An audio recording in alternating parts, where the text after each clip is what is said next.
Hello everyone, I'm an anarchist communist accountant. No, that is not those are not antonyms, it's not a paradox. So this is my second video of the reboot of my channel, so I hope you enjoy and I hope you are okay with the aspect ratio and quality of this video. It's just the best I can do right now, and if this channel becomes more popular, I'll put some money into getting a better camera. I mean, I'd kind of rather not, but you know, maybe it'll be that case. In any case, I have some books that I want to show you. First off, Anarchism, Communism.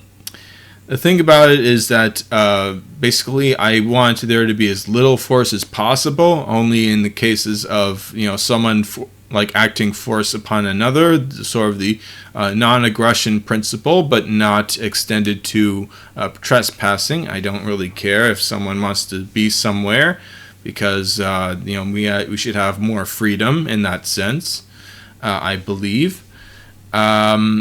And the communist part of it being that everyone should get what they need, and therefore through that people would behave better, I believe, actually. But really, you know, essentially everything should be, you know, agreed to be made free, the production of products, and then the production of that production, and so on. You know, everything should be going in that way.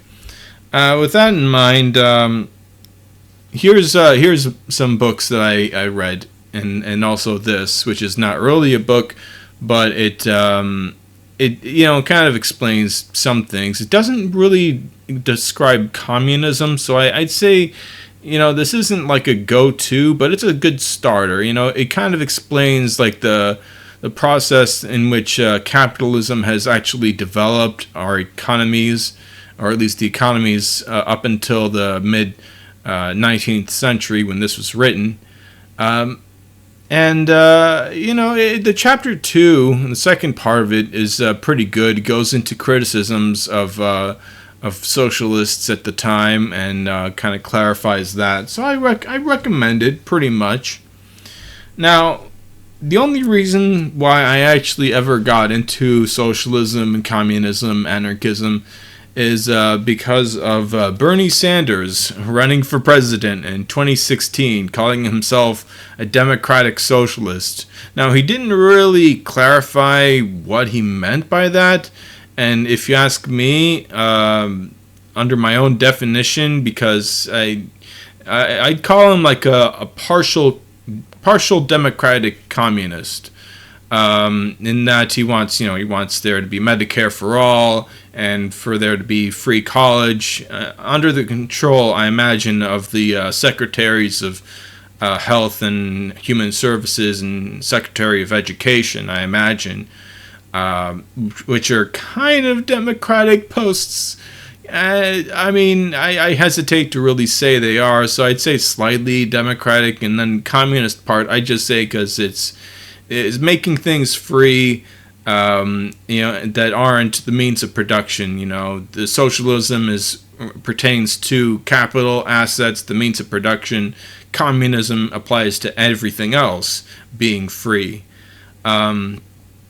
So definitions aside, and by the way, I kind of refuse, at this point, I refuse to consider each communism to lead to a stateless society. As we've seen in the USSR, it really doesn't always pan out that way, even if things are made free or at least heavily subsidized. Anyway, that kind of ties into what Sanders is about, you know. And this is a good book. It describes his trials in running for office. That's pretty important. But really, what I really believe in can be summed up here in The Conquest of Bread.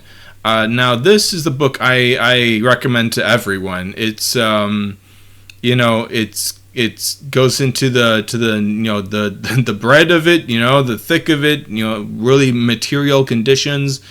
It goes into you know, criticisms of capitalism. It does take care of that, and then second, like middle chapters of it, or rather most of it, go into actual theory about what should be done. What kind of economy should replace capitalist economies.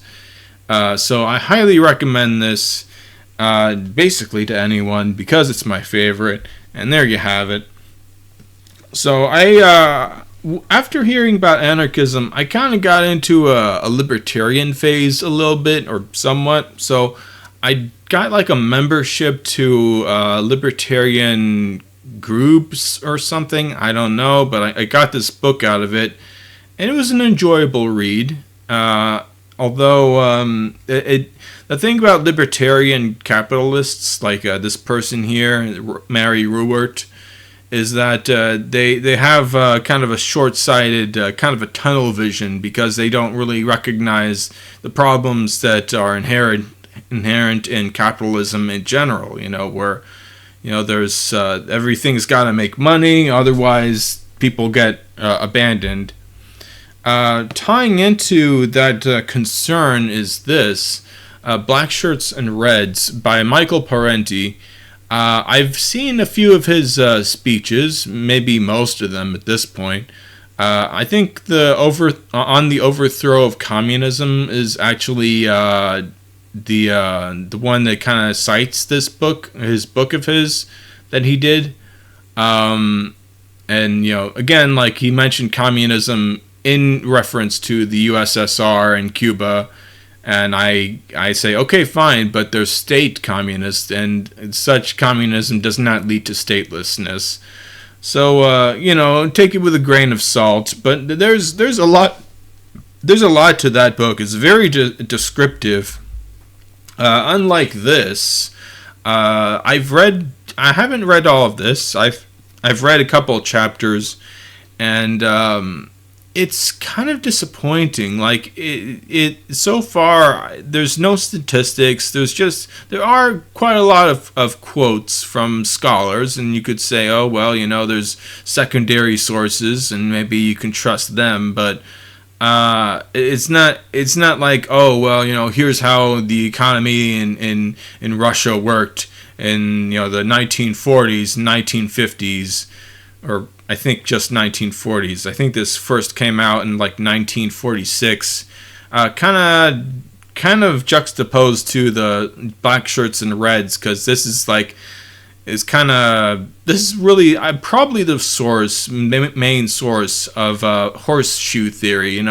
Comparing the fascists, let's say, to communists, just really equating them, and that's kind of a fallacy, but it kind of makes sense in my opinion. But again, he doesn't really describe what he's talking about. Hayek does not describe it, so I don't really know. The Next Revolution, I haven't really read a lot. This should be next in my reading list. I watched a lot of speeches and interviews Bookchin had, and I recommend this based on that. He's kind of goes into sort of like a municipal cooperative communalism, as I think he calls it at some point. And then finally, the last physical economic kind of book I've read is this. This goes into a lot of kind of like theory, like about microeconomics, about cycles of the economy, how the economy works, and then but it doesn't really go into theory about the future, I think, or maybe it kind of does, but it's a bit vague and kind of, I don't know. I don't really remember it, but it was pretty good, I think. Now, well, this has been going on for quite long, so let me speed up through some of this.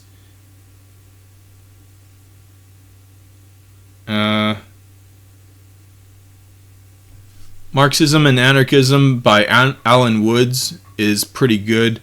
I think it's informative as a starter. Alan Woods, an informative person. I don't know if he's still making speeches and interviews and panels anymore. I think I have What Is to Be Done by Lenin here. I don't know if I really recommend it. I don't quite remember it. I remember him talking about newspapers. I don't know. I got the 18th. Oh, you can't read that. 18th Premiere of Louis Bonaparte by Marx. Looks like I read almost all of it, or the vast majority of it. I think it was pretty good, but it's a period piece. We got some Bookchin. I don't really recommend him because he did go into some anti-Semitic bits, but there's that. German Ideology, I recommend that. I guess. I mean, it goes into some kind of like criticizing of theory, so it's a bit esoteric, I guess. One time I read The Leaderless Revolution by Karl Ross. I think it's about Rojava, which is somewhat almost anarchistic, or generally in that sort of way. Let's see here. The Failure of Representative Government and the Solution. Citizen Power, something of that. That's by Mike Gravel. I was into him for a while. He ran for president 2020, and then he passed away like a few years ago, or a couple, maybe like recently. Let's see here. Anything I really recommend? I got Mutual Aid on my phone, on my Kindle. I haven't really read it. State and Revolution I read, but the version of it, let me show you. Here's the cover of it. The thing is that the quality of it, like, there are many lines missing in the version I got of it, so be careful about that. I guess I recommend it. It's okay, I guess. And I guess I'll wrap up with this quotations from Chairman Mao. I think it's really good, actually. Mao goes into like the structure of organizing, like based on like say a civil war going on,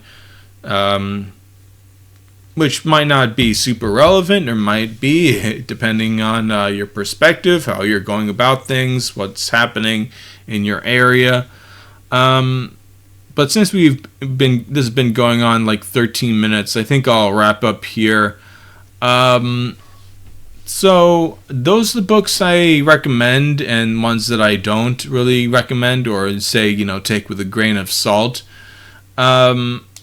I don't think that any of them were really bad. Maybe What Is to Be Done, but and maybe the Libertarian one. And I guess the Road to Serfdom. So far, I'm not impressed, but I have to read it, partly because a family member got that for me, so there's that obligation.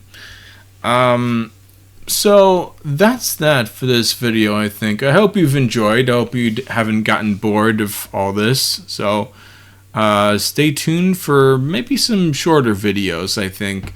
I'll get to that later, I guess. Goodbye.